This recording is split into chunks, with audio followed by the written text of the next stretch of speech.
Calon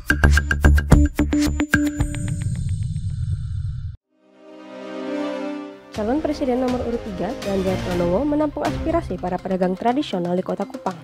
Tak sekedar berbincang, mantan Gubernur Jawa Tengah ini pun tak lupa membeli cabai dan tomat.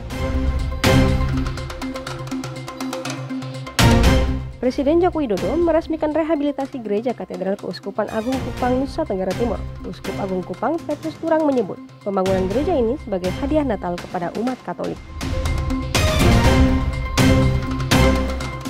Belakangan, jus mulai dikreasikan menjadi minuman dengan beragam variasi unik. Jus buah dengan berbagai varian rasa yang dibuat oleh Jo laris manis karena sangat diminati oleh pelanggannya. Halo, salam sejahtera pemirsa. Selain 3 topik utama tadi, hari ini kami juga menghadirkan beberapa informasi penting lainnya. Bersama saya Trisna Nila, Anda menyaksikan Timur Sepekan di Timur TV. Ini TV Ketong.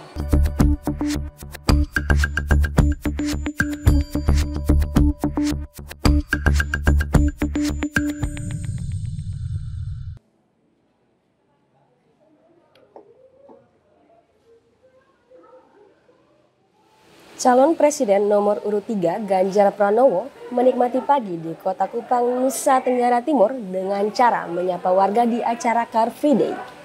Beliau juga menyempatkan diri untuk melakukan belusukan ke Pasar Impres Naikoten 1. Calon Presiden Republik Indonesia nomor urut 3 Ganjar Pranowo mengunjungi Pasar Impres Naikoten 1 Kupang, Nusa Tenggara Timur. Dalam belusukannya, Ganjar menyerap aspirasi para pedagang, diantaranya terkait kenaikan harga. Ganjar tampak berbincang dengan para pedagang. Ganjar pun menanyakan harga bahan pokok. Tadi ngobrol-ngobrol apa dengan Pak Ganjar, Bu? Tentang harga beras dengan harga gula. Apa aja sih yang lagi nggak stabil, Bu, harganya tadi? Harga gula sama beras masih naik dia. Kita tunggu dia stabil tapi belum. Ibu harapannya terhadap Pak Ganjar apa nanti kalau jadi presiden? Ya mudah-mudahan perekonomian menjadi stabil lagi kayak dulu. Ini yang itu ya, apa namanya, bawang laki itu namanya? Iya. Oh iya, betul, ini sudah. Usai mendengar aspirasi-aspirasi dari para pedagang pasar, Ganjar mengatakan kenaikan harga itu harus segera dikendalikan agar masyarakat tidak semakin kesulitan. Tim Liputan Timur TV. Kenaikan harga bahan pokok selalu terjadi menjelang Natal dan Tahun Baru. Hal ini menjadi tanggung jawab Perumda dan pemerintah Kota Kupang untuk mengantisipasi melonjaknya harga di tengah kebutuhan masyarakat yang kian meningkat.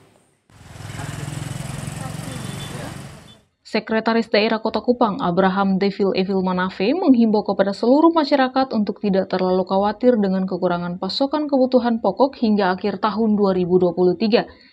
Dirinya memastikan harga kebutuhan pokok menjelang Natal dan Tahun Baru dipastikan tetap terjangkau.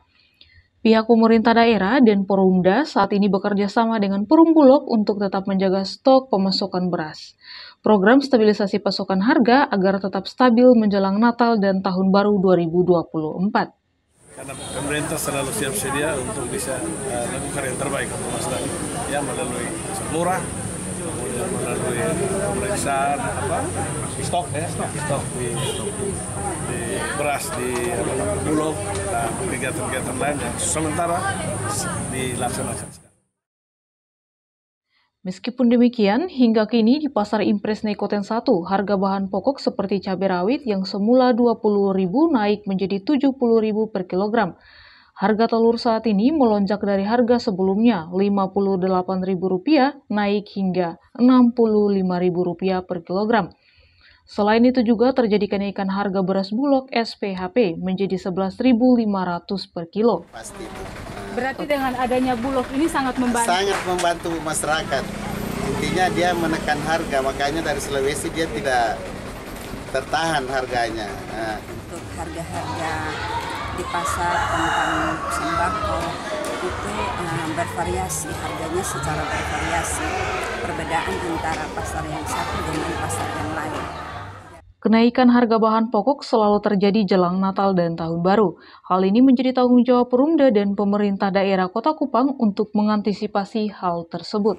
Setiap tahun menjelang hari raya Natal dan Tahun Baru itu pasti ada gejolak. Nah, tugas kita sebagai Perumda Pasar Kota Kupang atau pengelola pasar itu tetap kita melakukan pemantauan harga. Kemudian kita laporkan kepada Pak Wali Kota untuk dilakukan evaluasi dan pengambilan kebijakan. Untuk memastikan harga bahan pokok, pihak Perumda Kota Kupang kini memasang 3 papan LED yang menampilkan daftar harga bahan pokok. Dengan ini, masyarakat dapat segera mengetahui harga bahan apa saja yang menjadi kebutuhannya. LED dipasang di 3 pasar besar di Kota Kupang, yakni Pasar Impres, Pasar Weba, dan Pasar Webobo. Tim Liputan Timur TV. Perusahaan daerah pasar berganti nama menjadi Perusahaan Umum Daerah atau Perumda Pasar. Perubahan nama ini diikuti oleh peningkatan mutu kinerja dan juga pelayanan. PD Pasar beralih hukum menjadi Perusahaan Umum Daerah Perumda Kota Kupang. Kegiatan ini sekaligus dirayakan dengan peringatan hari ulang tahunnya Perumda yang ke-22. Ditandai dengan penguntingan pita yang diwakili oleh penjabat Sekretaris Daerah Abraham Devil Evil Manafe dan jajarannya di halaman kantor Perusahaan Daerah Kota Kupang. 22 tahun bukanlah waktu yang singkat bagi Perumda Pasar dalam kiprahnya ikut memajukan perdagangan di Kota Kupang. Perusahaan Daerah Pasar telah menjadi salah satu perusahaan milik pemerintah daerah yang menunjukkan pertumbuhan signifikan dalam menopang pendapatan daerah semenjak dibentuk pada 22 tahun yang silam. Direktur Utama Perumda Ferdinandus Leu mengatakan, dengan adanya perubahan hukum perusahaan daerah menjadi Perumda Pasar Kota Kupang diharapkan dapat meningkatkan ekonomi daerah.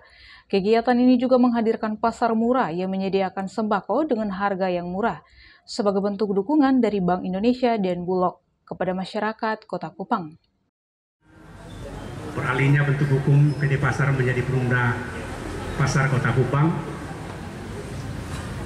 mewakili manajemen, kami menyampaikan banyak terima kasih kepada pemerintah Kota Kupang, Dewan Perwakilan Rakyat Daerah Kota Kupang, dan berbagai pihak yang telah ambil bagian kegiatan-kegiatan tadi ini. Selain para sponsor, kita juga menyelenggarakan pasar murah atas dukungan dari Bank Indonesia dan Bulog. Pemerintah berharap dengan adanya perubahan status PD Pasar menjadi Perumda Pasar akan menjadi langkah strategis untuk lebih responsif terhadap kebutuhan masyarakat. Tim Liputan Timur TV. Presiden Joko Widodo turut melestarikan tanaman endemik Nusa Tenggara Timur. Tetaplah bersama kami.